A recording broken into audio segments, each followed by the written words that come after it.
Apes banget, pria ini dan keluarganya kejebak di mobil pintar yang nggak bisa direm. Untungnya mereka berhasil dievakuasi sebelum mobil nabrak. Mereka selamat, tapi belum sempat lega, ketuban istri pria ini tiba-tiba pecah dan helikopter langsung bawa mereka ke rumah sakit. Dia ngelahirin anak laki-laki yang sehat dan saat pulang dari rumah sakit, ada orang aneh yang manggil mereka. Nah, karena takut, mereka buru-buru masuk lift. Di dalam lift, mereka senang karena udah bisa bebas dari mobil rusak dan orang aneh. Nggak taunya lift yang mereka naikin rusak. Ya, kehapesan mereka berlanjut lagi. Ada beruang hitam yang udah bermutasi. Yang bikin serem, dia bisa niru suara manusia. Jadi, mangsanya malah datang sendiri tanpa sadar. Beberapa orang langsung ketakutan setengah mati. Untungnya, beruang ini buta. Jadi cuma ngandelin pendengaran buat nyari arah. Tapi apesnya, ada satu temen yang napasnya kedengeran. Si beruang langsung norek ke arah itu, dan 3 orang ini langsung gemeteran gak berhenti. Gak pakai lama, beruang itu nyambar wanita ini. Rasa sakit bikin dia refleks bersuara, dan di situ posisi mereka langsung ketahuan. Keadaan makin kacau, teman-temannya langsung nembakin beruang itu. Tapi malah bikin dia makin ngamuk. Beruang itu pun nyerang wanita itu habis-habisan sampai dia gak tertolong. Lalu langsung beralih ke orang lain. Pas situasinya udah kritis banget, satu teman lain akhirnya gerak cepat dan turun tangan. Makhluk itu pun akhirnya mati.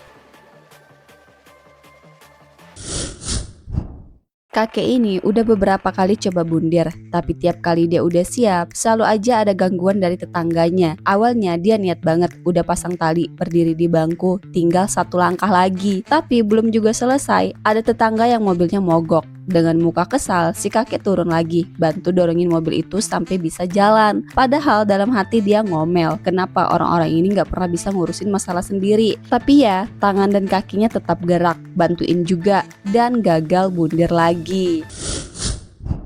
Kakek ini udah beberapa kali coba bundir, tapi tiap kali dia udah siap, selalu aja ada gangguan dari tetangganya. Pas udah bener-bener siap bundir, tiba-tiba ada yang ketok pintu. Dia kesel banget, tapi akhirnya dia buka juga. Tetangga minta tolong betulin pemanas rumah yang rusak. Si kakek ngomel panjang lebar, tapi tetap juga ambil peralatan dan betulin. Begitu terus, tiap dia mau koit, selalu aja ada orang datang minta bantuan. Dari luar, si kakek kelihatan judes dan marah-marah. Tapi sebenarnya, semua itu bikin dia masih nyambung sama hidup. Orang-orang itu, entah sengaja atau enggak, jadi alasan kenapa dia belum bisa pergi.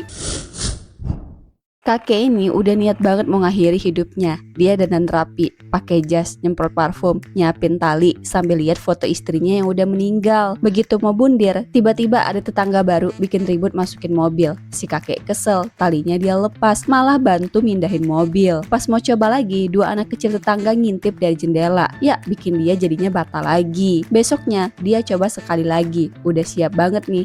Bel rumah bunyi kenceng. Tetangganya ngasih makanan sambil minta tolong soal pemanas. Niatnya gagal terus. Tiap kali mau nekat selalu aja ada gangguan. Lama-lama di sela-sela usahanya, kakek ini kebawa kenangan masa lalu sama keluarganya. Itu bikin hatinya ragu antara pengen koit atau tetap bertahan hidup. Ada monster gede muncul di tengah kota. Badannya dari rangka tulang yang kebakar api. Seorang pria kabur sambil bawa seorang cewek. Tapi monster itu berhasil nangkep cewek itu, ngangkat dia, lalu langsung dimakan tanpa ampun. Setelah itu, monster ngejar si pria karena pengen makan lebih banyak otak. Untungnya, monster itu gede dan geraknya lambat. Jadi, si pria masih punya celah buat kabur dan lolos dari kejaran. Kekacauan itu ternyata gara-gara pintu neraka kebuka. Ada orang yang ngorbanin tubuh dan darahnya di sebuah pusat perbelanjaan buat ritual. Sampai akhirnya, iblis-iblis dari neraka lepas dan mulai ngancurin kota. Kota hampir hancur total. Satu-satunya cara nutup pintu neraka adalah masuk ke neraka dan nutup dari dalam. Demi nyelamatin keluarga dan kota, pria ini pun masuk sendirian. Berhasil nutup pintu neraka, tapi akhirnya tubuhnya ikut hangus jadi abu.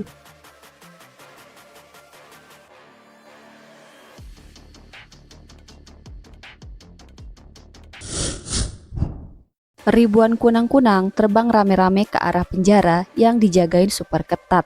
Semua penjaga ketipu, dikira cuma kunang-kunang biasa. Padahal gak ada yang sadar kunang-kunang kecil itu sebenarnya bom.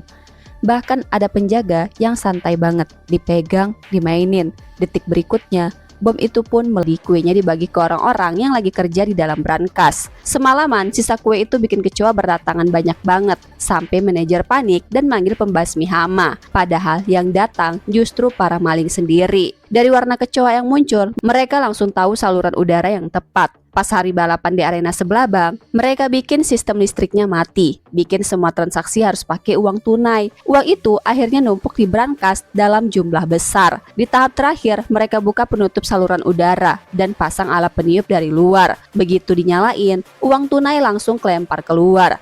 Mereka kabur lewat garasi sambil nyamar jadi petugas sampah. Sapam gak curiga dan uang jutaan berhasil dibawa kabur.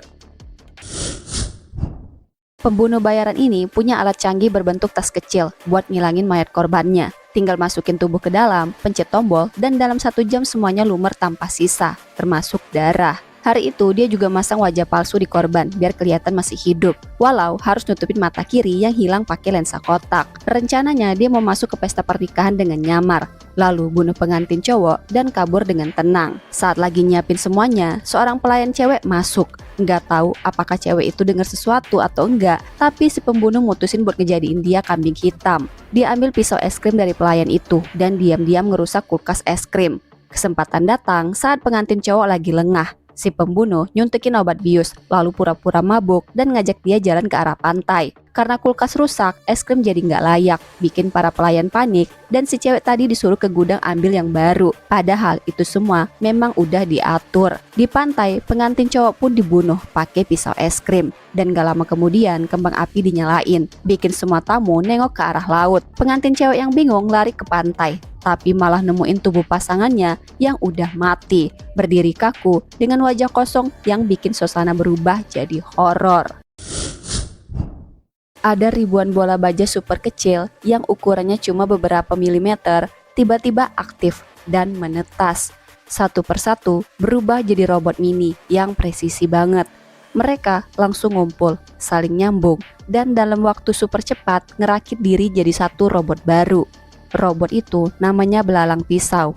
Dia dikirim ke tempat itu cuma dengan satu tujuan, yaitu nyuri pecahan misterius. Tapi tiba-tiba alarm bunyi. Pasukan bersenjata langsung bergerak cepat ngejar si pencuri. Begitu mereka masuk ke ruang rahasia, pecahan itu ternyata udah hilang. Saat pasukan lagi nyari orang yang mencurigakan, belalang pisau itu langsung nyerang tanpa peringatan.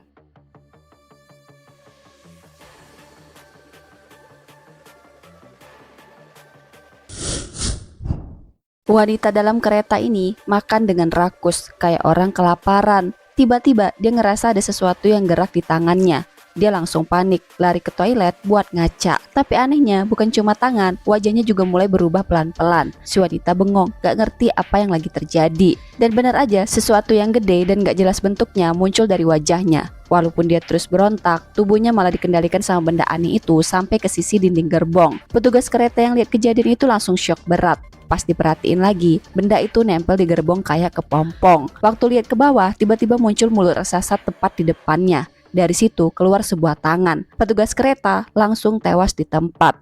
Pas pagi datang, benda aneh itu mulai menetas. Yang keluar jelas udah bukan manusia lagi. Makhluk itu bisa nyamar jadi perempuan manusia. Tujuannya cuma satu, berkembang biak di bumi. Gak butuh waktu lama, dia langsung ngincer satu pria. Setelah tubuh pria itu gemeter sebentar, kepalanya langsung hancur. Demi mempercepat penyebarannya, makhluk itu nyari korban lain. Dan kali ini, dia nunjukin wujud aslinya. Dan setiap kali manusia yang dia pakai udah gak berguna, mereka langsung disingkiri tanpa ampun.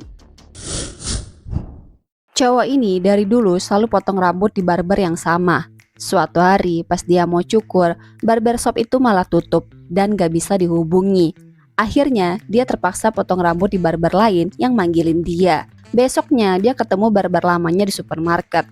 Begitu lihat rambut si cowok, barber itu langsung marah, pergi ke mobilnya lalu nangis sendirian di sana. Sebulan kemudian cowok itu balik lagi ke barbershop lama.